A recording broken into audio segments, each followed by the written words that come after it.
Welcome, welcome, welcome everyone. I'm Antonella Traino and welcome to Healing from the Inside Out Conversations. So what we're going to be doing is having conversations about healing, basically, just to share some hope and inspiration for anyone out there who's going through their own healing journey. And, just talking about who we were before the diagnosis, what we did to heal, and some of the learnings that come about because of it. So I just want to let you know that the information and the knowledge and the wisdom that we share by all means doesn't replace the advice given to you by your medical practitioner, specialist or therapist, or even as a replacement to your medication or treatment.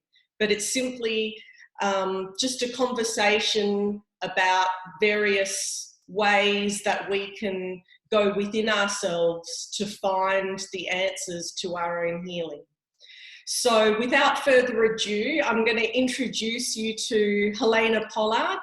She is a very, very, very, very, very good friend of mine, and I'm really glad to have her here today. And Helena's just going to talk to us and share her knowledge and her wisdom and her story about a very difficult diagnosis that she had to deal with. So I'll leave it over to Helena to share the story with you. So hi Helena, it's nice to have you here today. Oh, hi Antonella. I'm very happy to be here today. Very happy.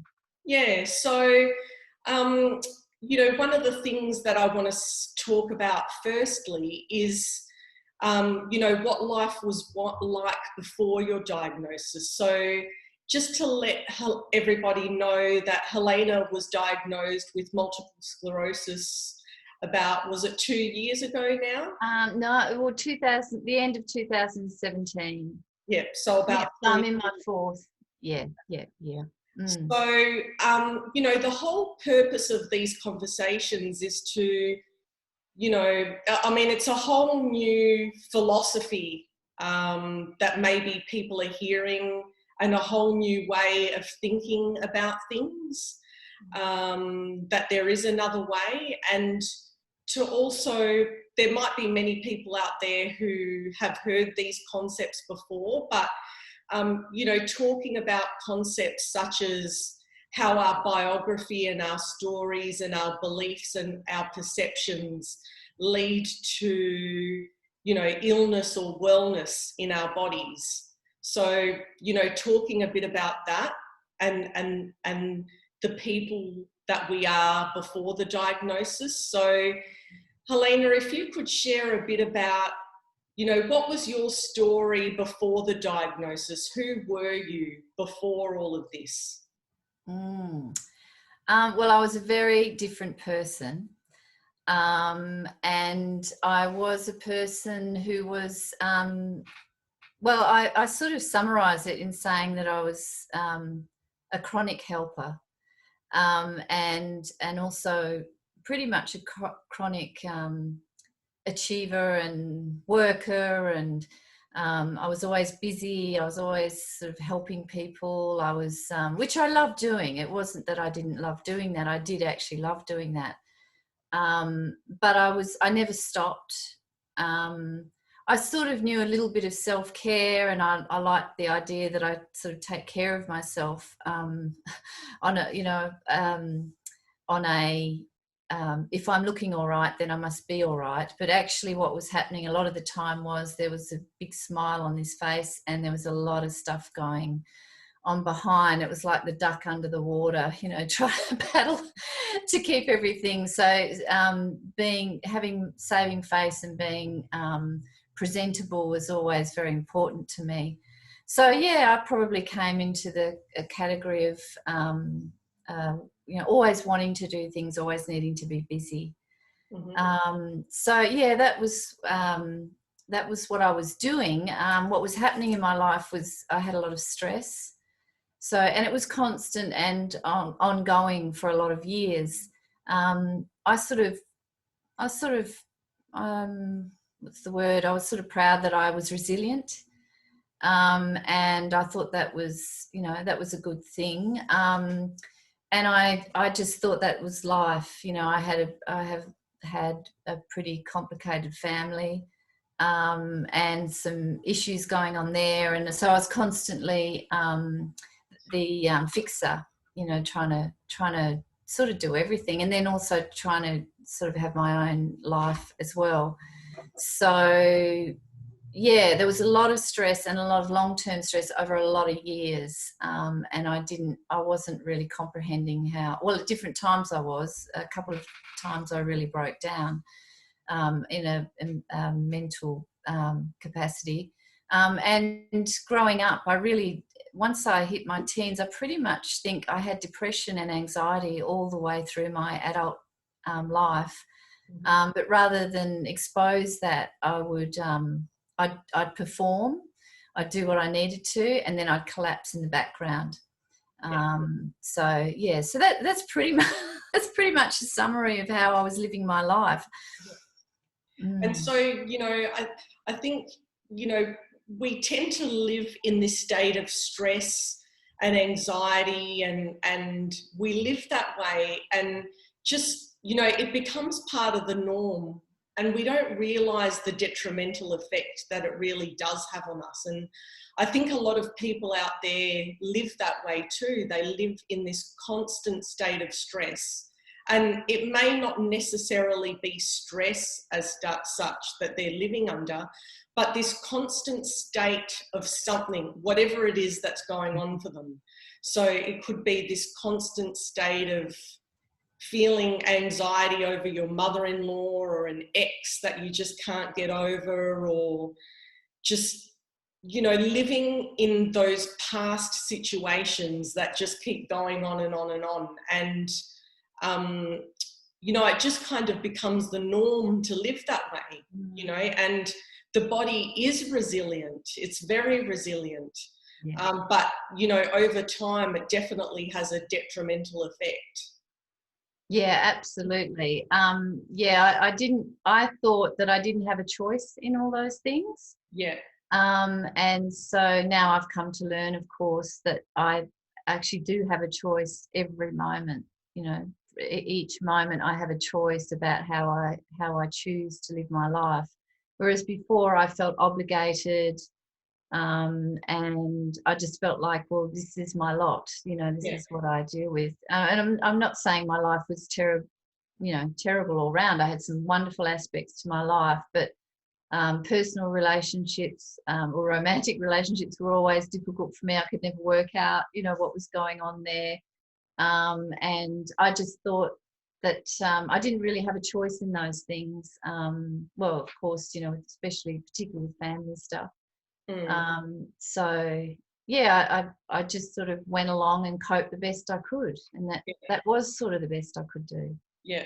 And then do you think it's not until your back is actually against the wall that, you know, you think that you don't have a choice, but when you're, you know, brought to that situation and you're brought to your knees, well, actually you do have a choice, and you have to make those difficult decisions about your life. Yeah, absolutely. Yeah, I mean, I was literally brought to my knees, but yeah, I think once you have a life-defining episode or something that happens in your life, then you've got to make a choice. Yeah. And then there are a whole lot of different choices that you don't feel so much in control. You don't have so much control of. Yeah. But you still need to make a choice. Yeah. You know, it's either this or that, and it's, you know, it becomes really clear, you know, what direction you're going to go into if you make that choice or that choice. And of course, there's a whole lot of things that are dependent on that, how you feel about it, what your, you know, traits are, how you sort of process what's going on. But yeah, choice is a big one, I think, and it's an ongoing one, but now with a different focus, of course. Yeah. And the thing is, most people don't think they have a choice. And the truth is that no matter how difficult the situation is, you do actually have a choice. Yeah, you do. I find it increasingly not difficult, but I suppose I have to, pull out my compassion, Mm. and my understanding of where people are at. I've had to change my focus a little bit on helping people, because I just thought if Helena Pollard came in and, she could just fix it all. It's, but now it's like seeing where people are at, and then but I find it difficult to hear when people say, but I can't do that, or I don't have a choice in that, because I suppose I've experienced the antithesis of that, and there's a lot of unpacking to do, I suppose, before you maybe feel like you've got a choice. But the truth is, we've got a choice Yeah. every day, every moment. Yeah. So, And it's also important to look at, why we do things. Like, for example, you were saying before, that you were a chronic helper and that you always had to be busy. And, you and I, we've had a lot of conversations about this in the past. And we've spoken before about, now we talk about it in a different light, and we talk about it in a sense of you're healing, you're helping addiction. And so, we, have a bit of a laugh about that now, but, I just want to explain a little bit about what that means, is that, like you were a chronic helper, and you always had to be busy, and, and it's good to help and yeah, that stuff. But when we say you had this helping addiction, it's like there's something within you, programmed in your brain and your body, yeah, telling you that you have to help, and you have to, no matter whether it's handing yourself over or whether you're too tired, like, that helping addiction always has to be fulfilled, doesn't it? Because yeah, it's yeah. become an addiction within you. Like, you've actually, there's a whole science behind this, the science of epigenetics, and things like that, and talking about how your body actually becomes programmed that way. And, even though helping is a good thing, but can come to the detriment of yourself. Yeah, absolutely. I didn't really take myself into consideration when I was doing those things, and of course, helping is very important. It's I feel like it's a really great value. But what was happening with me is that I would do anything. If you told me, I had to drive 2 hours at 12 midnight to help because I would do it. I would just, and being, of course, I've had friends and family that I would be there and I would, um, do things for, but it's beyond that. It's actually, I never checked in with myself to see how I was. I would just keep going. I'd be exhausted, and I would still keep doing that. And now I realize that actually, I was, yeah, I was definitely addicted, and that's why I call it, I was a chronic helper, because it was actually, it wasn't a healthy state of being. Mm. And what it did was it just broke me down. A couple of times I ended up in hospital just from sheer stress. There was actually no physical. This is a few years before I was diagnosed, because I'd helped sort of through a family crisis, and then a few months later I completely fell apart. Mm-hmm. So there were no limits to my wanting to help, and I took it on as my problem, not as, and it was my problem because I was doing it, but Yeah. there was no limit for me. It just went on and on and on. So that's not a healthy sort of state of being. I also realised, that I got a lot of satisfaction from that. Mm-hmm. I got a lot of pats on the back from other people. I also felt good about myself because my values are that if you help other people, then that's a good thing. And I do honestly believe that. But I just never quite got the correlation or the whatever it is, the formula right, that actually I need to be well myself. And in that space, I can then help others. you know, I never got that. I never really had that understanding because I was so resilient. I was so strong. I was, you know, I was good at fixing things. I was good at, and I had a talent in that area, you know, and I loved it, you know, but I just, I realize now that I wasn't looking after myself enough to be able to give that much energy out. And that was the problem, you know, that was the issue. Yeah. And so, Helena, there was also something else that I wanted to mention that we'd spoken about years before when I'd done a presentation probably nearly 8 years ago that I did this presentation. And at the end of the presentation was about healing and health and so forth. And you came to me at the end of the presentation and you said to me, I'm so glad you addressed that issue with MS, because I was talking about MS in the presentation. And you said to me, because you'd always been fearing MS and you were always afraid you were going to get it.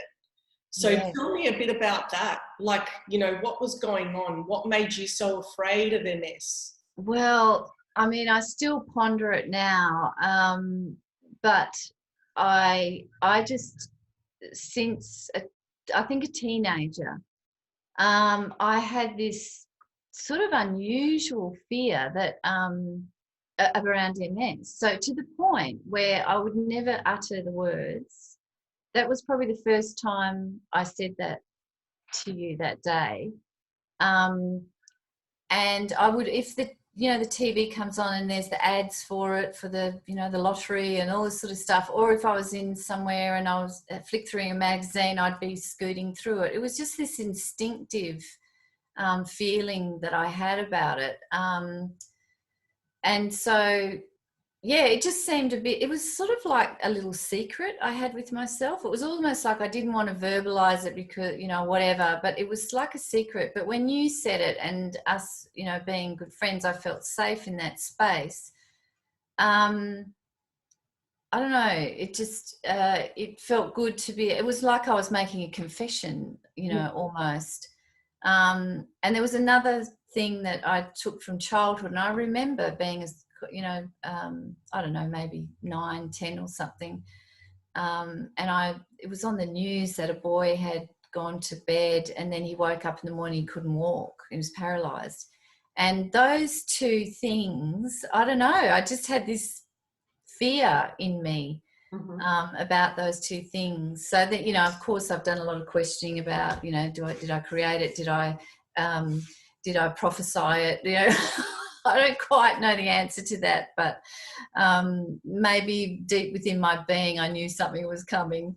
Yeah. I don't know. Well, it's interesting that you say that because, you know, it's interesting that you say it because, like, I mean, this is sort of maybe a bit of an out there concept, but and I guess we never really know what the truth is because, you know, the thing is we live in the mystery and we are a part of the mystery. So we could say that things happen because of this or because of that, or, you know, this happens when we die or whatever. But the truth is, I don't think we can ever really know because we're part of the mystery. And so I think that, you know, is it possible that on a soulful level somehow, you know, before we even come here, that, you know, we know what we're going to expect, possibly. I'm just throwing it out there.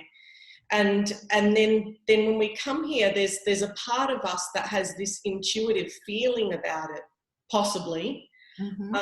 Because I kind of felt the same way as you did, because and I've never actually really verbalized this myself, is that all through growing up, like the word leukemia for me was always like a real sort of, I can't even explain it to you, but it was the energy of that word that I always kind of felt I resonated with. And, you know, potentially, unless it could be even, you know, tuning in to the energy of that and knowing that the energy that in some way that we are broadcasting that energy within us. So, you know, maybe you're feeling that MS within you. And so, I mean, these are just possibilities. I'm not saying it's truth or not truth. We're just having a conversation here. Yeah, yeah. Like, Well, sometimes I wonder that, you know, because, I mean, you know, as a soul, we wouldn't see it as a bad thing. It would be part of the journey through life. yeah. But as a you know, being in our physical body, you know, it becomes an issue for us. And there's so many things we have to overcome while we are in our physical body having to deal with such a thing. Yes, yeah, yeah, that's right. I think early on in my diagnosis, like when this whole thing happened, I was very aware that for me, um, and of course different people have different experiences, but for me, I knew that it was a spiritual experience. I felt like, oh, this is what's going to break my pattern. You know, this is what's going to get me. Actually, the words that I used to say in the hospital was, this is my ticket out of the crap. Yeah. So, and I just used to say that over and over. And I was saying that for quite a long time until I sort of started to figure out what was going on. And I just felt like I could have a reset. I know that, I mean, there was a lot of trauma going, you know, there's a lot of stuff going on at the time. It was pretty, you know, I didn't know what was happening. But I do remember being there and thinking, yeah, this is my ticket out of the crap. This is, I can restart. I'm now not obligated to anything that was in my previous life, and I can move forward from this point. So, yeah, I felt very much like it was a spiritual experience for me. Maybe that was the way I coped. I don't know. It certainly helped me, and I know different people, you know, have different perspectives on things. But for me, it was like, it's okay. It gave me a lot of strength. And yeah, I sort of think if we're pretty you know, I think we do have an intuition about ourselves, you know. I think we know sort of what feels right, what doesn't. And I think I've always, through my life, I've always been very interested in how I operate and how I work and how I think and what's positive and what's, you know, so I do have that in me. So, yeah, maybe it was more like okay. Yeah. I'm not going to get away with how I was, because I knew on some level it wasn't working. My life wasn't working. Yeah. And, you know, it's so true, is that, you know, like a physical illness very much is a spiritual experience. Like, you know, it's very much a spiritual journey.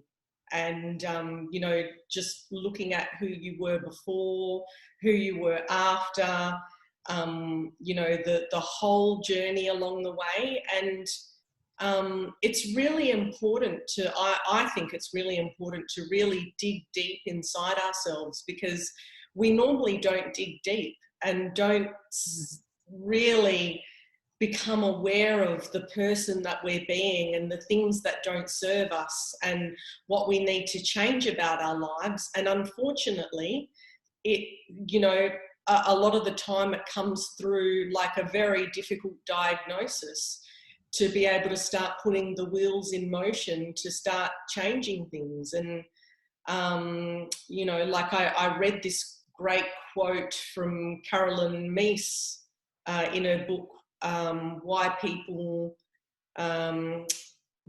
don't heal and how you can. Yeah. And she spoke about, you know, if she spoke about, is it possible that, you know, being diagnosed with such a difficult disease could be the thing that you would need to heal? You know, what do you need to heal? And so, you know, like talking to you, like you recognize that being diagnosed with such a thing was the very thing that made you heal. Yeah. So let's talk about you know, what exactly happened. So what happened? How did this all now come about? Okay, so I pretty much I went to bed one Tuesday night, and on the Wednesday morning I woke up and I couldn't feel anything from my waist down. Mm. So that was pretty terrifying. I had sensation on the bottom of my feet. That was like burning, but I pretty much was numb. I couldn't feel anything. So I could walk in it. I could make movements and things, but I couldn't feel anything. I had no feeling, so, which was pretty terrifying. And then you sort of go through the things of, oh, maybe you know, I've had a bad back, and you know, maybe I just pulled something in the night. But I mean, now that I think about it, I don't know how I could have even thought that. So do you mean like you couldn't even feel your legs? No, I couldn't feel my legs. I couldn't feel anything. So anything from my waist down, I just couldn't feel anything happening, you know. And did you try to get out of bed and you just Yeah, your legs? yeah, I did. I sort of tried to get out of bed. I could sort of do that. But I really had no feeling at all. So if you think of, you know, moving your toe right now, I had none of that. Mm. That must So it have was been very, pretty. very scary. Yeah, it was. It really was scary. And then I just sort of was a little bit in denial and like, oh, no, I must have just pulled it. It must be really bad, or you know, whatever. And I was actually in a bit of. I think I'd sort of gone into a bit of panic. And then by the afternoon, I had. I headed. It was travelling upwards, so I was pretty much up to my rib cage, and then I all of a sudden I panicked. So I rang you know, I rang the doctor's surgery and said, you know, can I just speak to someone? I'm not quite sure what to do. So I spoke to someone, and then the woman just sort of started asking me questions, and I was saying yes to everything. And she was like, "Are you sitting down? Are you, you know, do you have pets? Is the house unlocked?" And I'm like, "What do you mean? What do you mean?" And she said, "This is a code blue. I'm calling an ambulance, and you're going to emergency right now." And obviously, I'd gone into a bit of a head spin because she was sort of calming me down. But anyway, I sort of had to call my mother. By this stage, I wasn't able to work. I wasn't able to cognitize. I was losing my ability to speak. So you were by yourself when all this was happening? Yeah, well, actually, I wasn't. I was in the house with my mother, but she was downstairs in our, because we're textile artists, so we were doing art. But I'd come up and said, "I'm not feeling that great. I'm just going to." Actually, we were having an interview for a magazine, and I didn't want to miss it, but I just couldn't cope. So I said, "Oh, I'm just going to go." And then I thought, "Oh, I better ring. Something's going on here." I wasn't able to put my words together. Yeah. I wasn't able to, and I was having trouble speaking, and my face by this stage was going numb, and so I was just starting to collapse. My body was just sort of. So by the time, and then I sort of got Mum's attention by banging actually on the door, because I couldn't speak, Mm-hmm. and What so did you think then. was happening to you at the time? Sorry, what? What did you think was happening to you? I didn't know. I thought maybe I was having a stroke, or you know, that was the only thing I could sort of think of. And it was actually all worse on my right side than my left. So I thought, oh, well, that sort of makes sense. Maybe maybe that's what's happening. And then it was all sort of a bit of a blur. And so then the ambulance came, and they were taking it really seriously. And, so, you know, like doing all the things that that I'd seen on TV. I hadn't had a major episode in my life, a health episode at that point. So anyway, raced off to hospital in the ambulance with all the lights flashing and everything wired up. And by this stage, I was really having trouble even moving. Like I just couldn't function, and I could barely speak. Mm-hmm. At this stage. And so anyway, went into emergency, and then the test started. this, that, whatever. And then it was straight away in for an MRI. Well, then I knew it was, if you're going in straight away for an MRI, then there's something going on, because you don't get them quickly. Yeah. I understand that even more now. So, and then a whole series of tests, and then after, I don't know, hours, actually, I can't really remember now. A doctor came in and said, look, it's pretty much that you have have a clear case of multiple sclerosis. Mm-hmm. And it was, I suppose, over the time you start thinking, what can it be? Because they'd ruled out stroke, they'd ruled out heart, they'd ruled, and I'm thinking, oh, it's all neurological. But I didn't know anything, even though I was terrified before. I didn't know anything about MS. I literally knew nothing. Yeah. All I knew that it was neurological. So then I, went into high care after that for quite a while, and then they had to confirm it. So the way that people usually get MS, or their usual path, is that they might get a numb hand or a funny leg or a, whatever it might be, one of the many, many symptoms that can make it up. It's also individual as well. But mine was kabang. Yeah. Yeah. And I sort of almost feel like that in itself was by design, because that was really the only way that was going to stop me. Yeah. Because I'm actually quite a positive person, or I was before, but so I would have, taken steps, but it was full-on crisis. So I had, drip. I wasn't able to speak. I couldn't go to the bathroom on my own. I couldn't, I literally couldn't get out of my bed. And every movement was painful. So the pain was nothing like I've ever experienced in my life. I mean, I'm sort of quiet. I'm not quiet. I'm a sociable person, but I don't, display things that are difficult. Quite often I'm more, it's all about appearing all right. So, but I was literally screaming, like, to the high, like I screamed the halls down. They ended up putting me in a room by myself that was a bit away, because the screaming was just so that would happen in about 3-4 hour episodes. So I'd be screaming and just, and then I'd have to be completely calmed down, and at that stage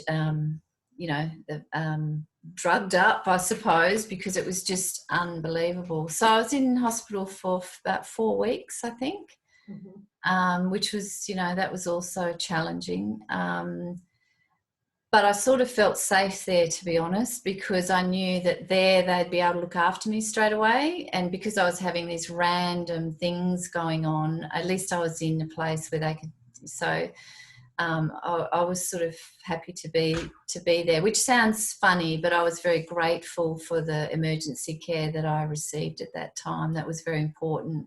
And also so I could get my head around it. So for me, it was the physical stuff, but I'm always interested in what's, why is this, what can I do to make it better? And so I was at that point implementing stuff as much as I could.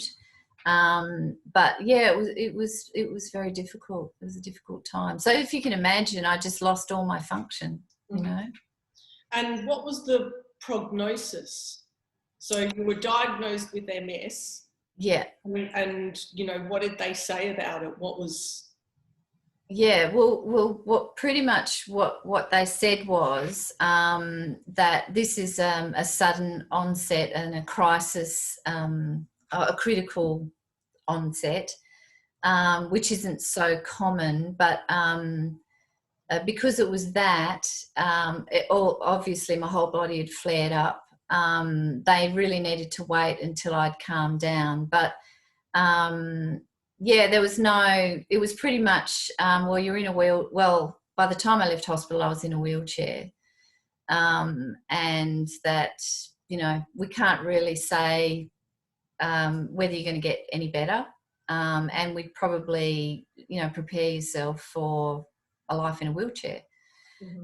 which is pretty much. Did they sort of say prepare for your life in a wheelchair?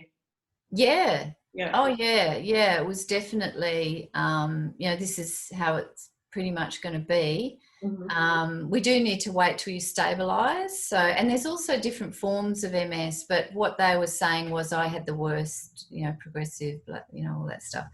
So they said to you that you would stabilise, but you wouldn't get better? Like it would just stabilise, but you'd get progressively worse. Is that what was the... Yeah, pretty much. Yeah, because that's the trajectory, that's sort of what happens. There's also something about being older, and it's unpredictable. It's an unpredictable disease. So there were no sort of shining lights at the end of this, or if you just do this, then and of course with them they don't know what causes it from a medical point of view, and they don't know what cures it. And so sorry. No. So that's a bit daunting because it's a disease that pretty much they haven't figured it out yet. Yeah. And how did that make you feel? Being all of that, how did that feel at the time? Yeah, pretty daunting. I mean, it made me feel like I was a little bit at the behest of this thing that was taking over my body. Like what. So I did. It's funny. There were two things going on at the same time. One was that I knew that it was. I felt like it was something to do with me, like my being, and that. That it had come for a reason, and if I could just figure out what the reason was. And the other part of me was I have no control over this. Like I just don't have any control. I mean, I couldn't even take myself to the bathroom, let alone have any control. And for me, if anyone knows me, oh my goodness, those sort of things, I'm so private with all of that. Well, that just all goes out the window because you're in this vulnerable position where, people are sort of doing stuff to you. I had spent some years being a mental health advocate, so I knew I had advocated for people in hospital many, many times, but to advocate for myself was a whole other ball game. That was like a whole new world, especially when you're not a helper. Yeah. So you're always helping other people. Yeah. So I just sort of thought, okay, now I've got to help myself, but I did find it quite hard. I probably, I challenged, once I sort of got enough, maybe after a week or a couple of weeks and I was able to talk more easily and whatever, I had a terrible, like, chronic fatigue type thing, like you get very tired, brain fog and all that. So I was struggling with that, but I was questioning, what are you putting in me? What is that? But that's just my nature, that's sort of bit who I am. And once I understood what was happening, then I could make a decision. But it was very early days. Like when I was in some of those pain things, I had what they needed to give me when they needed to give me down pat, because that was beyond what I could cope with. And then the recuperation from those episodes then, takes your time as well. So I started to get a sense of a little bit of control, and I feel really blessed in lots of ways by my journey. I feel like I was really taken care of. There was one doctor on rounds who he just started in the position. He'd just come from New Zealand, and I had some sort of I don't know, resonance with him or something, and so I felt, a little bit blessed along the way. I had one nurse, I don't know where she would come from, but she was like an amazing woman, and she would, I don't know, I think sometimes she must have heard me from the other side of the hospital, because I swear, and she would say, oh, I was over, but I heard you, and she would come and she'd just soothe me and sit with me for, until I can't, it all passed. And it was almost like every time it happened, she was there. So strange things happened in that hospital. I don't know. And then, do you mind if I tell you one more little woo-woo story? Yeah. So there was a woman in the room next door, and it was like those rooms that have a doorway through the next room. Mm-hmm. And she was in there, and she was an older woman, and she was waiting actually to go into a nursing room, a home, and so that was where she was being for the moment. And anyway, her name was Wilhelmina, which is actually my middle name and from my Dutch heritage. And it's also my paternal grandmother's name. And so when I was really, and it still chokes me up now, but when I was really in those moments, when it very first started, I heard this voice through the door, and I thought, hang on a minute, like I didn't even know I had no idea of what was going on outside my hospital room at this stage. And she was talking to me in my father's dialect, and I could understand that from being a child. I can't speak it, but I could understand it. And she was saying in English, so it still chokes me up. She was saying, "Don't worry, darling, everything will be all right. You'll be okay." Yeah. Amazing. And I was like, oh my gosh. And it just calmed me down. It just was like, really calmed me down. So I had this woman who was there, and then I got and then I realised that she, had the same middle name as me, and it was just incredible. But was she actually someone in the other room? Well, she was actually someone in the other room, but, who knows? I mean, it could have been my darling grandmother coming to me at that time. I don't know. And she obviously was coming to me through this woman. I mean that's very strange that she's got the same name and she was talking to you in your father's dialect. Yeah. And I understood it. She was talking Dutch. She wasn't, speaking English. I mean, how rare is that to be next door to a Dutch old lady? Like, yeah. I mean, how rare is that with the same name? Yeah, that's right. Yeah. I wonder whether she was actually there. That's right. Yeah. Yeah, no, that's true. And I can't tell you how much comfort. It just felt like all these signs were coming to me. I was being looked after, which was really wonderful in those times when you've, got a long stay in hospital and you just, you get comfort. So, just a funny, quirky thing that happened. And it was just gave me great strength, and to know that, there was people that were around that could help me. Yeah. So, Helena, were you like in two minds at the time? Because, you said earlier on that because you were diagnosed with the worst type of MS, and, and you said that you felt that somehow it was representing of your being, like there was something in your being. What do you mean when you say it was something in my being? What do you mean exactly? I mean that I always had a feeling that I would do. I wasn't being who I am. I don't know if that makes sense, but I knew that I wasn't being who I am in my true essence. Mm-hmm. And I'm not saying that as an afterthought, how much I've learned in the last few years. I actually knew that there was something ajar. Mm-hmm. It just wasn't quite right. So I knew that this was almost, I can say it easily now. I couldn't have said it then, but I feel like it was the perfect disease for me, if that makes sense. So it stopped me in my tracks.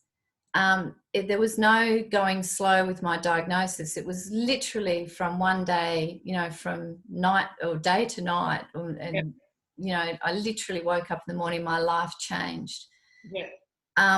So I knew that was what it was going to take for me to stop and restock and, and have a think about how I actually wanted to live my life.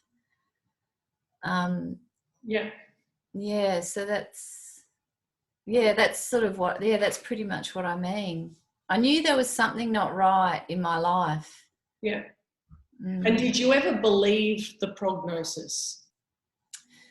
Um, I don't think I did actually. I knew that was the prognosis, but I used to say to them, don't tell me what I might have. Like, don't, unless you know what I've got. I actually told, in fact, that just reminds me, I'd forgotten about that. Even in ER, in the emergency department, um, I said to the doctors, and of course you get lots of different ones coming in, but you sort of have one stable one. And I said, can you please tell the doctors not to say what they think I might have? Yeah. Because I said my mind is going to go here, there, and everywhere. And I just, once you know, then come in and tell me.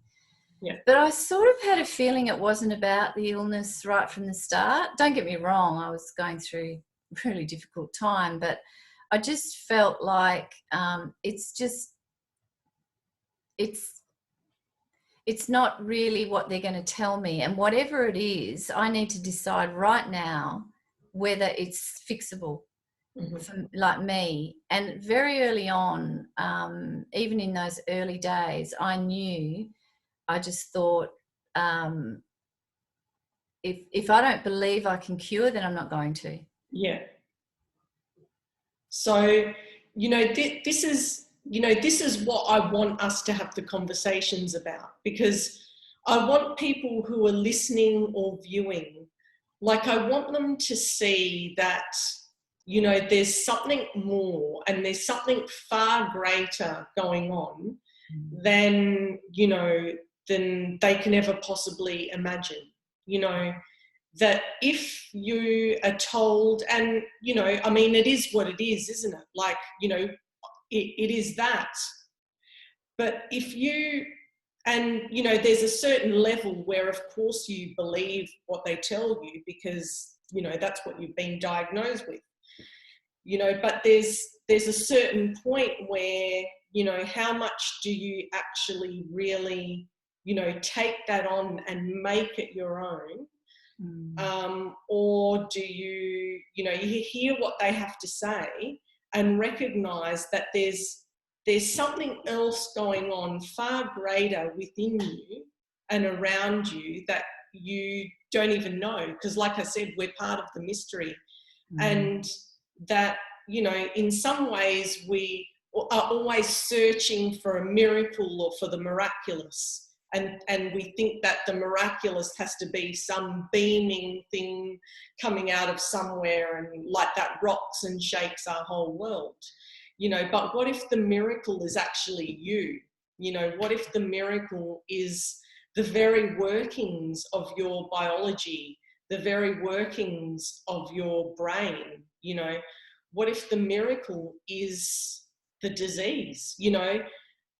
And that's the thing, like, we spend so much time trying to get rid of it or avoid it or run away from it, instead of recognizing it, that it is a part of me, and it's within me, so it's a part of me. Yeah. And it doesn't have to be a part of you forever, but what is it about me that needs to change, that in order for this dis-ease to no longer exist. So, so like, I want to have these conversations to, show people that there's something far greater within them, that that we can never possibly imagine. And that if only we could wake up to that and tap into that, that maybe, like, we could witness something amazing. So Yeah. when, so this all happened then for you. So then, what was the plan? What did you come up with? What did you have to do to deal with this situation now? Did you, I mean, obviously when we get diagnosed with something, we want to get better. Like, we don't want to have the illness. So what did you do to overcome that? Well, I was very, I pretty much went into sort of like a contemplative type of state. I was just um, definitely doing, starting to meditate. Because I wasn't able to do much anyway. I suppose I learned about what it was, but I didn't want to read anything negative. So it's really hard when you're researching a disease and then you come up against all the possibilities. Well, I didn't want to know about that because I know that I'm powerful in my mind. I'm a visual artist, so visually I can come up with all sorts of terrible things that might happen. So I had to be really, really careful about where my mind was. And then I thought, well, I suppose what I put in my body is going to have some effect on me. And I had a dear friend who would come in. She wasn't far from the hospital. She'd come in every morning at 7:30. God bless Gillian. And she would bring me, steamed vegetables because she knew I was a healthy person. I was a healthy person. I ate well. I always looked after my body in that way. So she would come and then she would stay with me till the doctors did their rounds. And fortunately, I had her wisdom and also my knowing that food had something to do with all of this. Well, at that stage, I thought that. I have a different view now on all of that. But I basically... let's say when I came out of hospital, when I had more control, I went pretty much vegan because I was totally terrified of anything that I put in my body because I thought, oh, that could affect my neurons and this and that. But I really didn't know what I was doing, to be honest. I think that was the fear part of me coming out.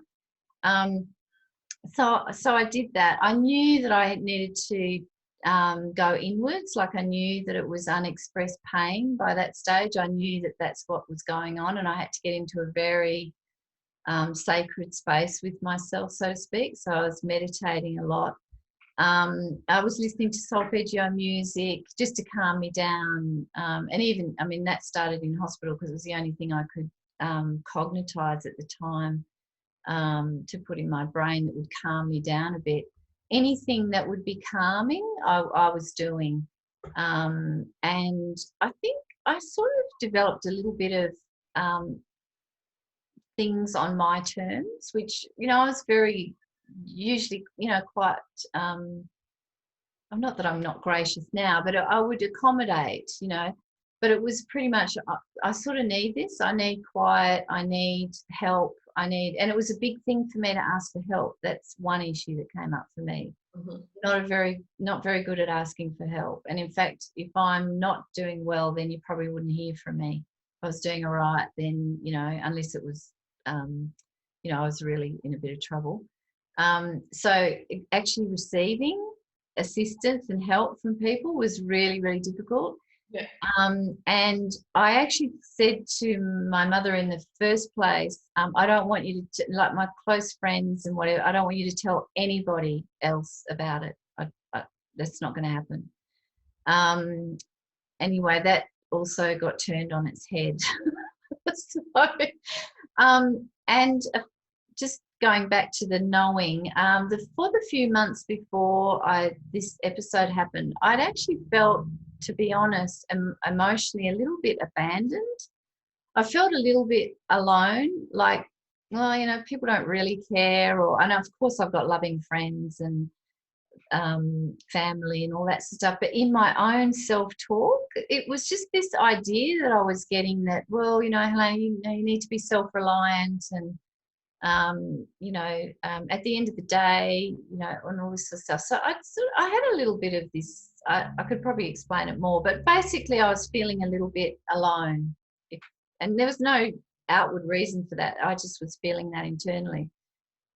Well, after this episode, I got such an outpouring of love. It was just incredible. Yeah.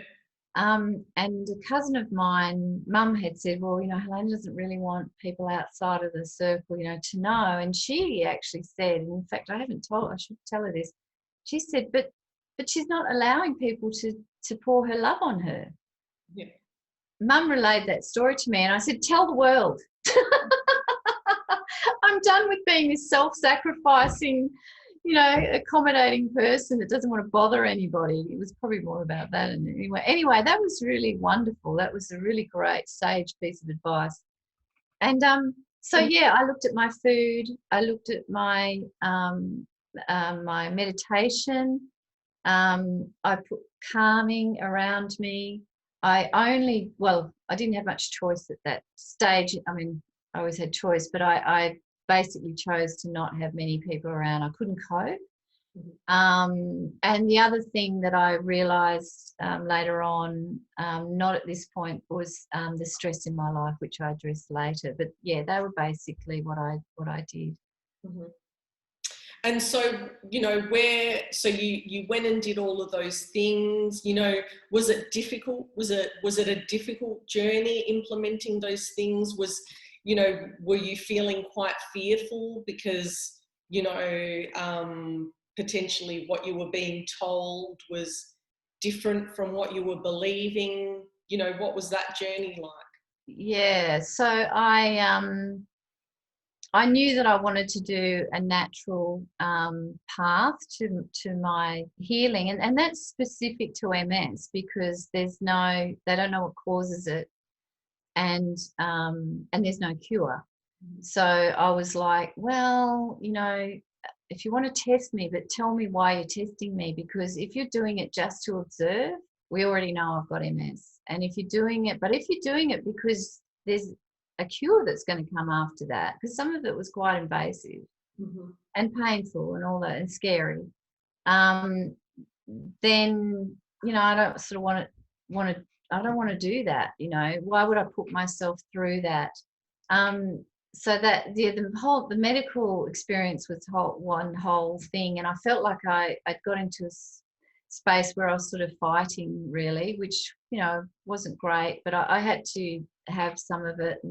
But anyway, I was finding my way through, and so the food part was more about well, I suppose that's where the choice stuff came in, because I can eat that and then I'm going to have pain and exacerbate that symptom, or I don't eat it. So it was like, and I was experimenting at that stage. I mean, I know pretty much now, and it's taken me 3 odd years to work it out.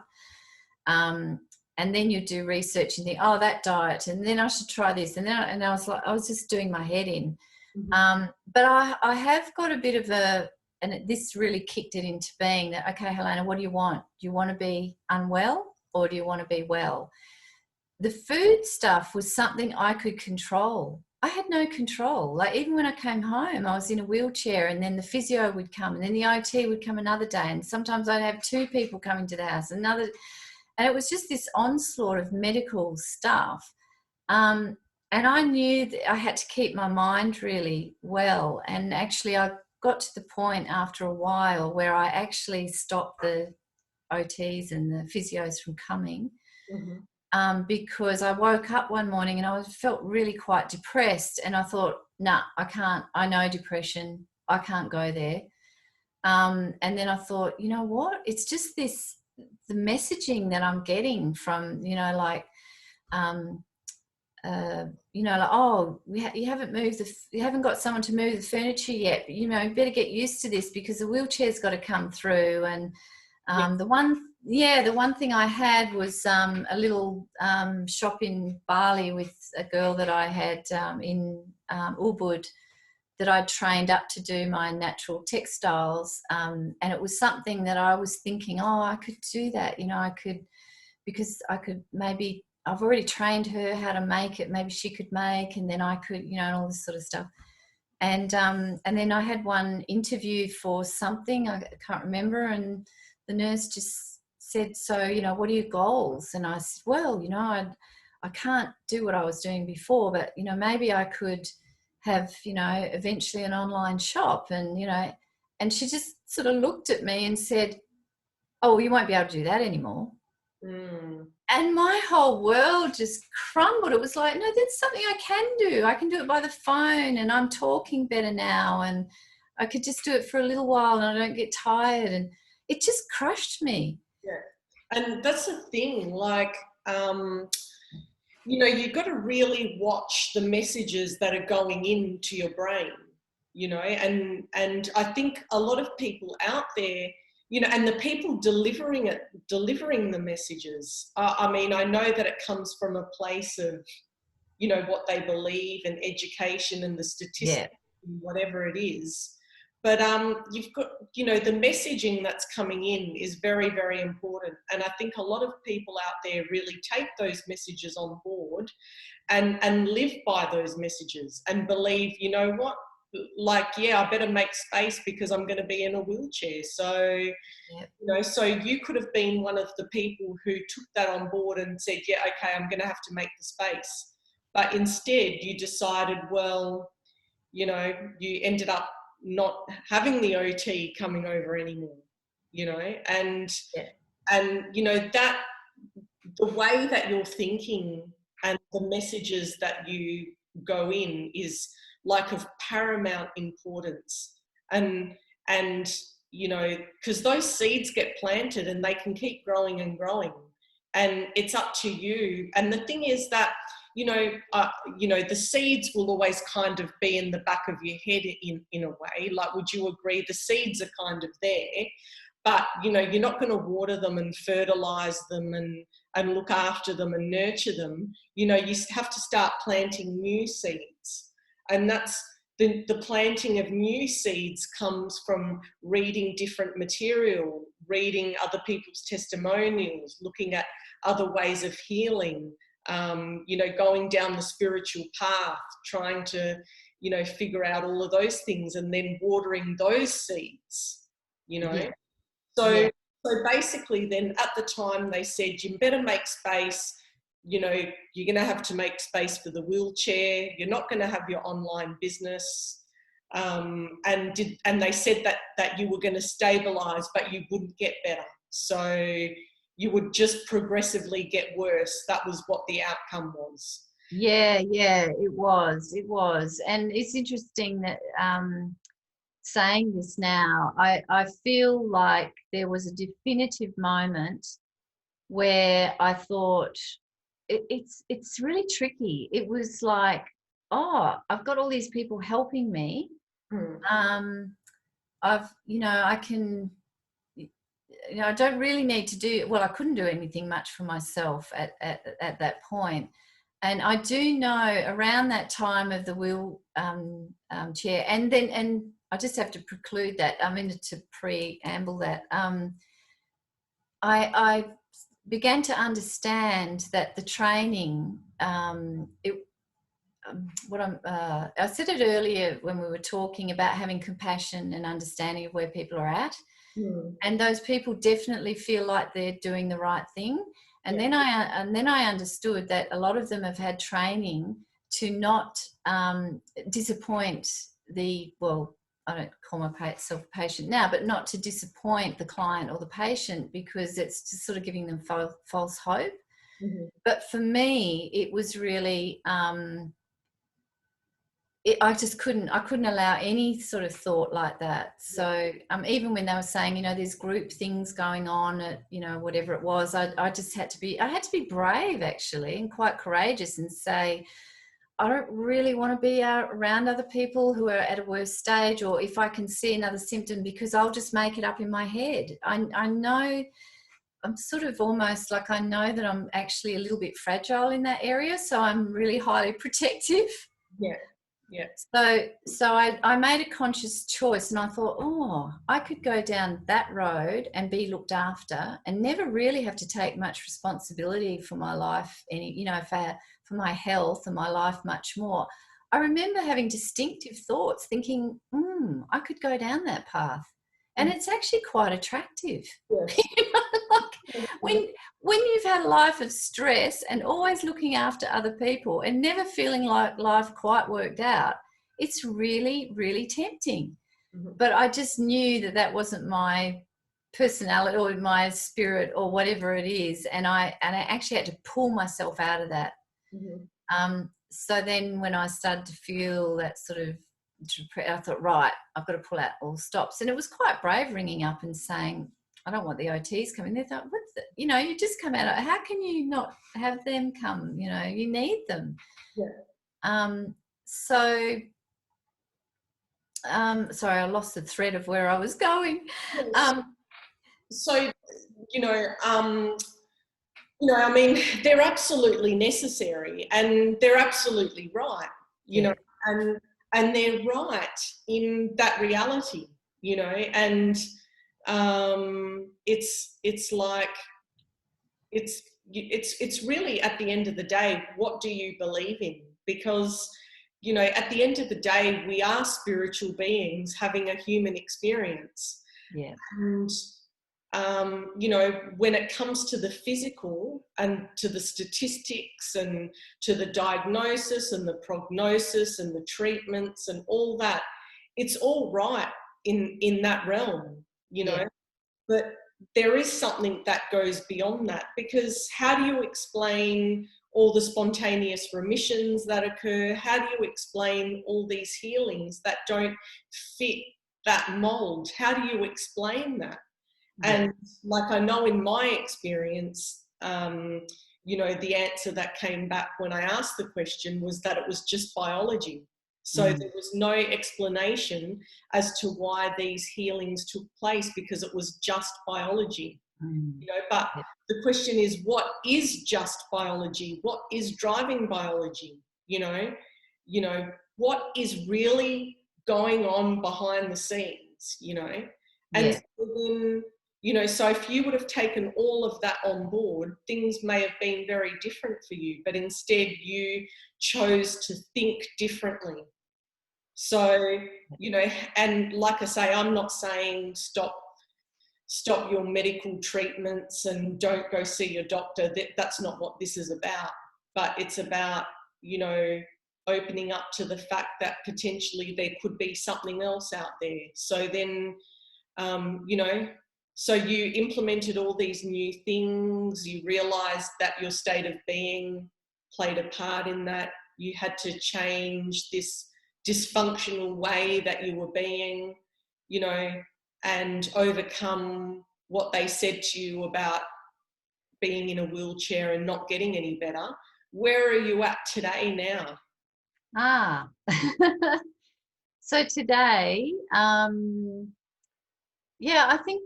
think I'm living a life that's much more fulfilling. I have a better life now than before I had this. I call it the episode. I deliberately call it that because I don't want to. I'm trying. You know, I sort of want to get away from labeling it.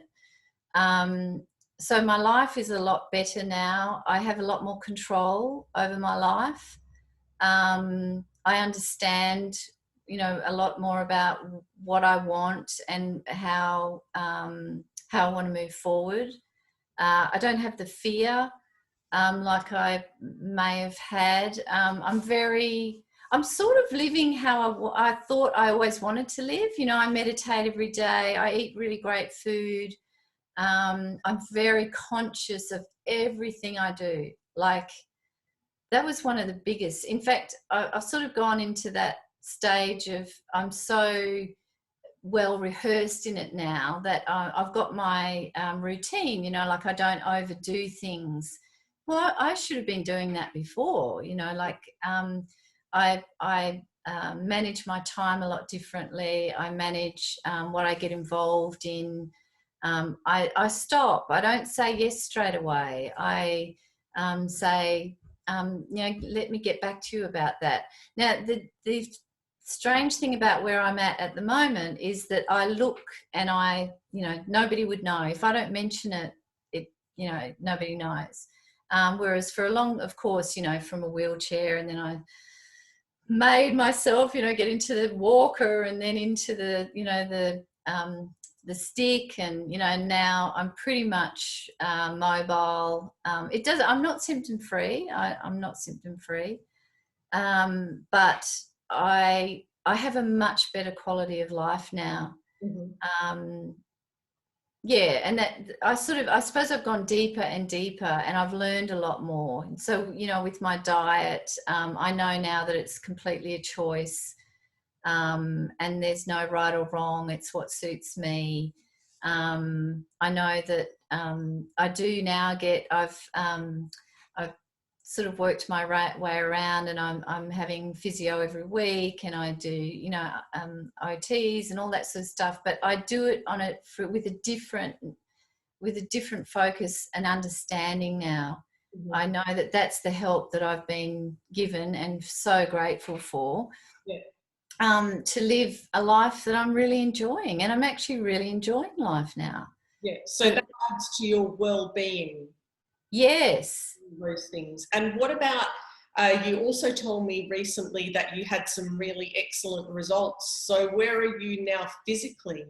Yeah, well, yeah, from a results point of view, I'm a little bit, yeah, I'm really chuffed. And so are the neuros, the neurologists that see me. So I sort of came to a point about a year ago where I thought, actually, I'm doing pretty well. This is pretty great. So now I'm in a position where I've pretty much I have no new lesions, which is a big thing in MS. And I have no active lesions. So I have them in my brain and a couple in my spine. And I actually have, because I've learned lots of things. I asked the neuro last time, I said, so, people say they have, 12 lesions, or they have 20, and now they've only got one. And it doesn't always correlate by the amount of lesions you have. MS is quite a mysterious thing. They don't actually quite know everything, but they do know that it causes a demyelination in the in the brain. So that's just an indicator, but it's the strongest indicator. And I said, so can you tell me how many I have? And he said, I couldn't count. There were too many. And I said, oh, so how do you know whether? Because I wanted to to measure my own treatment, like what I was doing and how well it was going, which is pretty much why I have MRIs now once a year. And that was also a conscious decision. Do I do that procedure? Don't I? Okay, here are the pros, here are the cons. Okay, I think you actually helped me through one, like, now I think, well, I want to know this, and I'm bigger than any machine, so it's okay. My spirit I'll deal with that. So yeah, so that was a bit of a take back for me, because I was expecting him to say, oh, you had 6 and now you got 3, or you had 20 and now, but he said, no, too many to count. And I said, so how do you tell, when it's, and he said, well, you've healed over half, not healed, sorry, he didn't use the word healed, I'm using the word healed. He said you have about half of your lesions are now scar tissue. Right. And I said, so does that mean they're healed? And he said, we will never say you're healed. Right. Which is a really, like, that was a bit of a, oh, okay. But he said, this is remarkable. Like, this is really remarkable. And that wasn't meant to happen, was it? Because you were meant to actually get more lesions. Yeah. So when you get worse, it's because you get more and more lesions. Is that? That's pretty much a correlation amongst other things. But so then when I went in for the last one, the sort of the head of department or whatever, neuro, came in, and she said, now, it's good news, Helena. And I said, oh, that's great. And I actually quite like this neurologist. And she said, yeah, and she sort of swiveled the screen around to show me my, MRI. And she said, this doesn't happen. She said people usually get worse and worse and worse with each MRI. But she said your MRIs get better and better and better. And she said, I want to sit here. I want to talk to you. What are you doing? Yeah.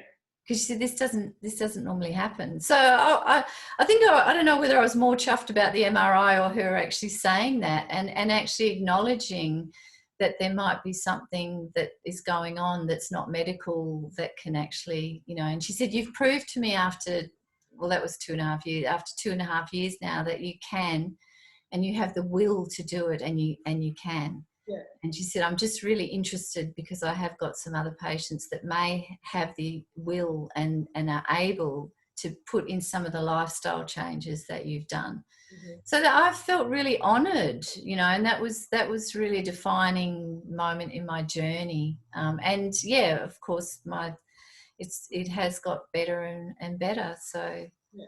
And it was a major lifestyle change. It wasn't just, oh, I'll just eat a salad or, you know, go for a little walk or something. It's a major lifestyle change, and these are the things that need to be done. So she said that you got better and better and better. And so you never took any of the medical stuff, did you? Did you only take painkillers for the pain? Yeah, pretty much. They put me on pretty heavy painkillers when I came out, and then I started doing research on what those heavy painkillers do.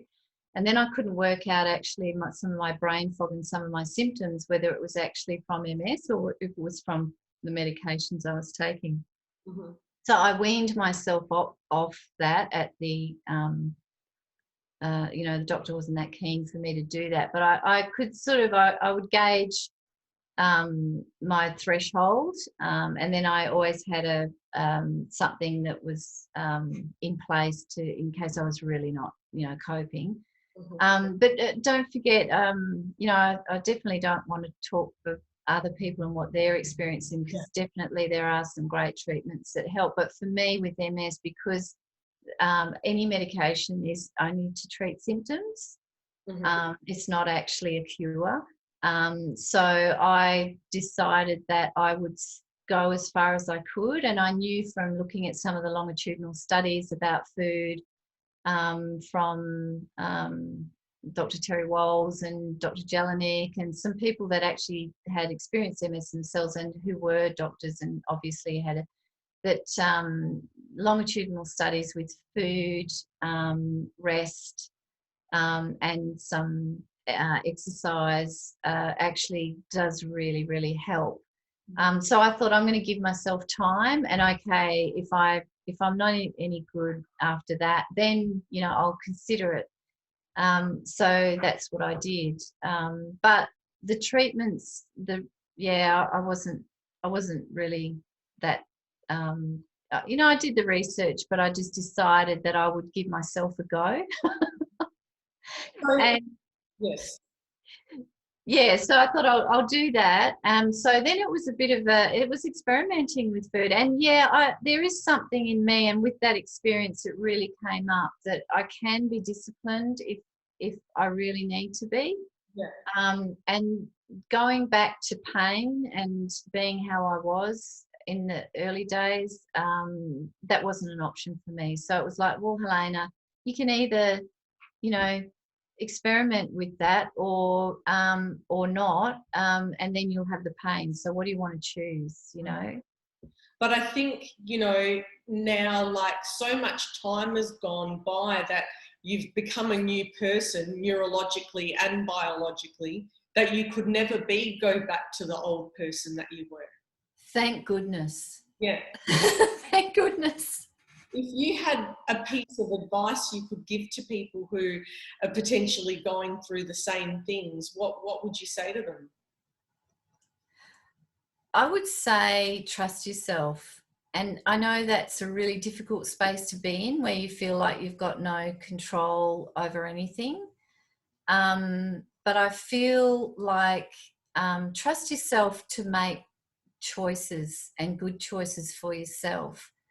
So, you know, in every moment we can make a choice, and And the flip side of that is that don't set yourself tasks that are too set yourself the task, and they're difficult. I'm not going to say they're not. Like every day I work at it, and if I don't, then I am going for full healing, by the way. I'm not happy with this. I know that it's a stage that I'm going through. But what I realised was somewhere along the way was, okay, my goal is to, I'll just use an example, get off gluten because it causes inflammation, right? To get off gluten. So that's my goal. That's my goal. That's what I'm going to do. But if I don't do that one day, and in the early days, that was really hard, then it doesn't matter if I have a bad day or if I'm in a heap or I'm, and we all have those days anyway, or if I'm beating my, self up because I'm not feeling good now because I had the gluten. Just the next day, wake up and do what you chose. And you might find that you're fine with gluten. I'm just using that as an example. But just look at the end game. Don't worry about what happens in between, because I tell you what, I reckon at about 2 years, I got my gut right, because MS has this whole history of, people with leaky gut. And I've had a bad gut since I was a teenager. And of course, stress has a huge thing to do with that. But I always, I gave myself love and I gave myself compassion. So I knew that that's what I wanted to do. I wanted to get off gluten, and I knew I had days where that was hard and I would cheat and I would do whatever. But at the end of it, I would get there. So I just waited for the day where it was easy. And it all becomes easy. It all becomes routine. Now, I'm not fussed at all. If I go to someone's place, I've taken up baking. You just find a way around. But beating yourself up actually stops you from going ahead with the choice. So you made a choice on day 1. You want to be there on, day 10. Don't beat yourself up in the meantime. Just if you're closer to your goal at day 10, fine, that's great. You'll get there. Yeah. And is there a way, Helena, that people can contact you? Do you have some way that they can contact you if they, want any info or anything? Or alternatively, if you like, you can just message me and I can put you in touch with Helena. Yeah, you could do that. I have got my Facebook page, and I'm sort of working on, I had a sort of a private Facebook page for friends and family that I'm thinking maybe to open up now, but I'm not quite at that stage. So yeah, either private message me, Helena Pollard, you'll probably find me. I'll be in a indigo apron. And otherwise, through you, Antonella, whatever you think, yeah. Or if you can't find Helena, just send me a message and I can put you in touch if you, like to get in contact. So thank you so much, Helena. I hope that your story has helped shed some light and inspire people with your knowledge and your wisdom, and to show them that, that it is possible to get better, to heal, and you're going for a complete healing, that's possible too. So thank you again, Helena. I loved having you here, and it's always a pleasure. Oh, thank you, Antonella. You're a great inspiration to me. And if people, I'm more than happy to talk with people, or if they have, people friends and family that are struggling with this or whatever, whenever. But thank you very much. I'm very honoured. Great. Thank you.